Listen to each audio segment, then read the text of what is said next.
We are Group 12 and we are presenting Creating Inclusive Environment for Children with Special Educational Needs. In this presentation, we are going to talk about inclusive emotional environment, inclusive physical environment, and inclusive curriculum.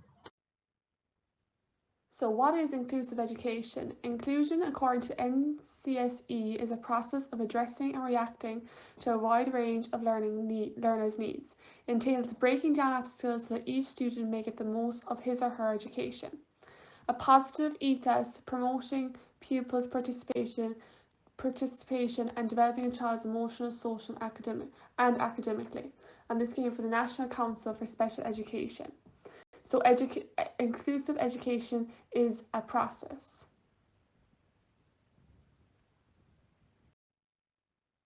Now I'm going to talk about emotional environment.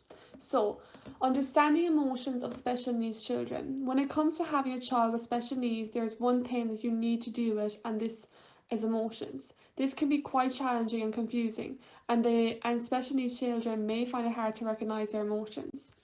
One of the major fallouts of these challenges can be picking up on social cues. Teaching students with special needs to not only identify emotions and facial expressions, but also its associated feelings and scenarios that goes along with it. This can help a child to fit in and have a more successful and social lives. And this came from the Bridging the Gap Intervention 2019. Our children also Special needs children also need us to listen to them. They need someone to sit down and listen to what they have to say, and they need someone to acknowledge every emotion they are feeling.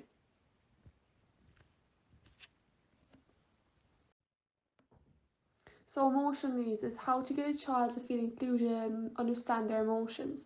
So first of all, you could create emotions booklet. This is a great activity to let children know their different emotions. This could include taking a photo of the child on random days showing different emotions. For example, when the child shows tantrums, take a photo of them, explaining to them this is how they look when they are upset. But also take a photo when they play with their favourite toy and say this is what it looks like when you are happy. This can be done as an all-class activity and makes every child feel included. Secondly, you could let them know what different emotions are. Children with special needs are less aware of this. A teacher should show them different types of emotions. This can be done through pictures, videos, and role-playing activities. You can label these activities and make them part of their vocabulary. Every day we should ask a child in the class how they are feeling. Next, ask teachers to be sensitive to how kids are feeling. It is important for teachers to understand how a particular student's learning disability is impacting the child emotionally. For example, if a child is anxious about reading, teachers should wait for the child to raise their hand to read instead of calling the child blindly. Finally, singling kids out for praise. Some special education needs children who are struggling in school may feel like they are mostly getting negative attention. When teachers make a special effort to give kids positive attention for things they are doing right, it can improve their mood and confidence.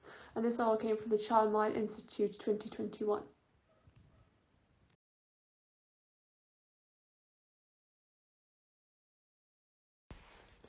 Including physical disability in an ECCE environment. First of all, to mention what a physical disability is.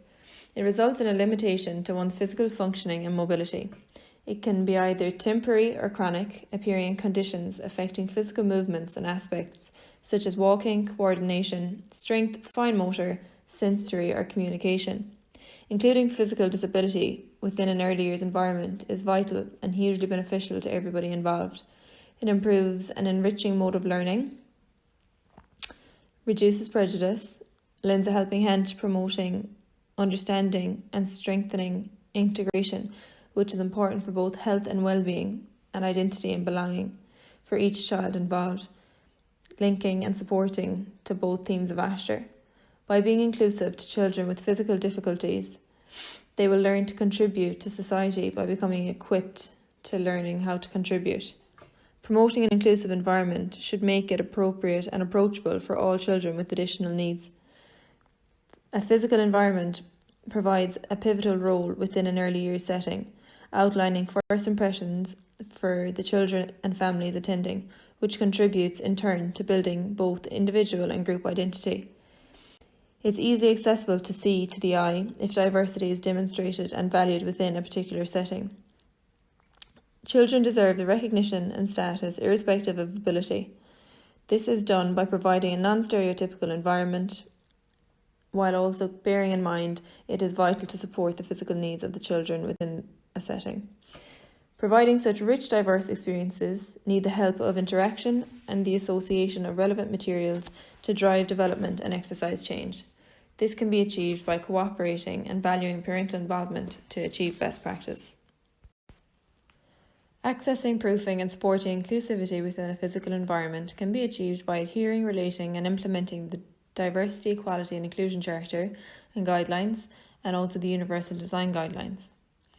It will allow you to proof your environment so that it is accessible, diverse and inclusive to all children attending that display physical abilities and differentiating abilities. So,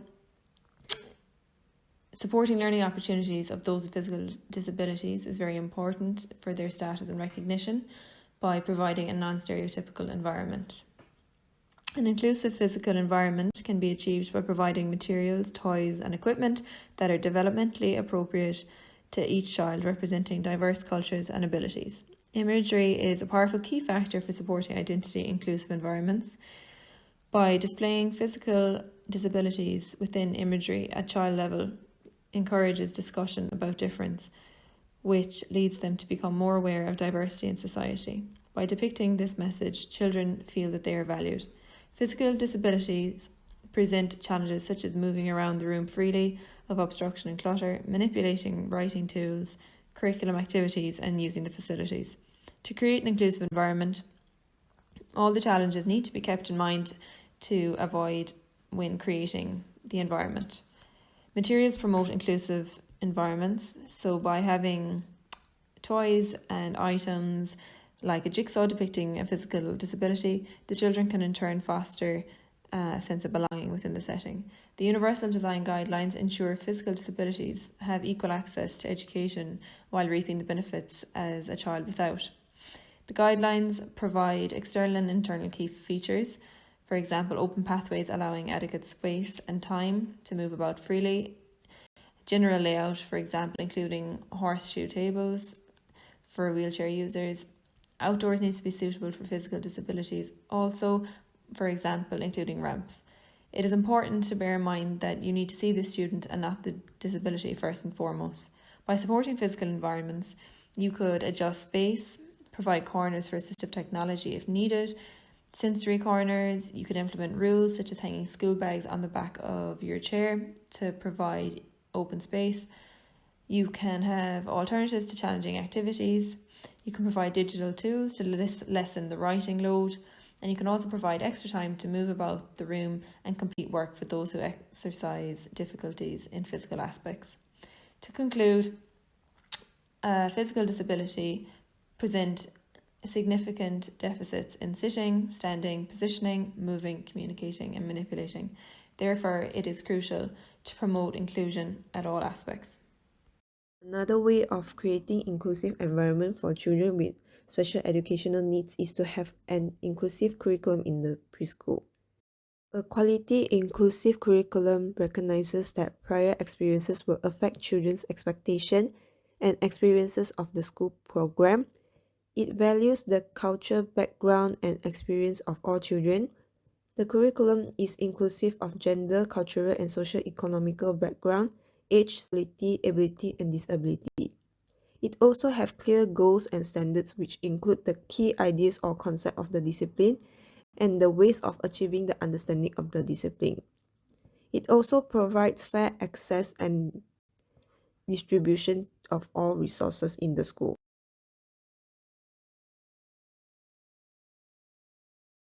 Many researchers have promoted the usage of Gardner's multiple intelligence theory as a framework for curriculum, instruction, and assessment. Gardner stated that students should not be seen as a stock standard child, but rather with a set of abilities, talents, or mental skills which are called intelligence. The multiple intelligence theory can be used as a mediator to differentiate students' unique learning styles and create an inclusive classroom by eliminating the one-size-fits-all approach and allows students to experiment in a range of styles and sizes. Teachers can use theory as a guideline in planning to provide a wide range of activities that allow students to express knowledge and expertise, respect different learning styles, and reach to all diverse learners in the classroom. To create an inclusive curriculum for children with SEN, the Inclusive Education Framework by NCSE is a guideline for early childhood practitioners to follow in providing practices to include students with SEN. NCSE has developed a checklist for inclusive curriculum while planning, guiding teachers to plan a quality curriculum for children. The curriculum planning should maximize the opportunity for children with SEN to learn within a community of learners while recognizing individual abilities, learning styles, needs, and preferences. The curriculum planning needs to involve differentiation of curricular content, processes, and outcomes. It also should maximize the children's engagement while maintaining the integrity of subject matter and providing meaningful access to wide, rich, and age-appropriate curriculum. Children's participation, self-esteem, sense of competence as a learner, and learning outcomes should be enhanced by a curriculum planning for inclusion. Teachers should also hold and communicate high expectations for all children in the class and are aware of the potential impact of stereotyping for students with SEN. There are 6 steps that can be taken in the planning process. First, develop scope and sequence. Second, come up with strategies to ensure a coherent and integrated format. Third, develop activity plans addressing universal design for learning principles to support all learners. Fourth, review activity plans to address differentiation and individualization for all children. The 5th step is to connect progress monitoring to the scope and sequence. And lastly, reflect and modify on implementation for the next activity plans and future planning. NCSE also developed a framework for teachers to follow while implementing inclusive curriculum. Teachers need to ensure that teaching is planned, differentiated, and informed by whole school planning to enable children with SEN to access the curriculum in a meaningful manner. Teaching periods should be well prepared with a range of evidence-based teaching methods, approaches, and materials to enhance learning opportunities for the children. The lesson content needs to be differentiated to accommodate the specific needs and abilities of children with SEN and is appropriate to the age, ability, and required outcomes. The classroom groups are flexible, temporary, and generally organized on a mixed ability basis according to the criteria such as learning preference, strengths, interests, and cooperative learning principles. And lastly, objectives and expectations are mentioned at the start of lessons, and the learning outcomes are summed up at the end of the lesson. To summarize our presentation, we have discussed about how we can make emotional environment, physical environment, and curriculum inclusive for all types of children in the early learning settings. Teachers should try their best in creating an inclusive environment that allows children with special educational needs to access, learn, and develop in a holistic manner together with other children in the school. That's all for Group 12. Thank you.